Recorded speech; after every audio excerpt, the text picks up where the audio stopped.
Phone করছে কে? Hello, এটা কি বাসালার নাম্বার? হ্যাঁ আমি বাসালায় বলছি। আপনার কাছে বাস আছে? হ্যাঁ আছে। আপনি পুকটিতে ঢুকে দেন। কে রে ফোন কাটি দিল? আবার বাসালাকে ফোন করি। আবার ফোন করলো। হ্যালো, আপনি কি বাসালা বলছেন? হ্যাঁ আমি বাসালায় বলছি। আপনার কাছে বাস আছে? নাই খো। আপনার পুকটিতে ঢুকে গেছে?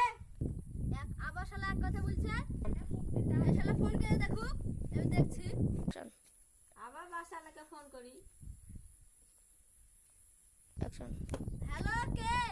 আপনি কি বাসালা বলছেন? হ্যাঁ আমি বাসালা বলছি। কাছে বাস আছে? আছে আছে, নাই আছে। আপনি বাস না বেচে পাছাতে ঢুকাবেন নাকি? এই দুইটা দিবেন।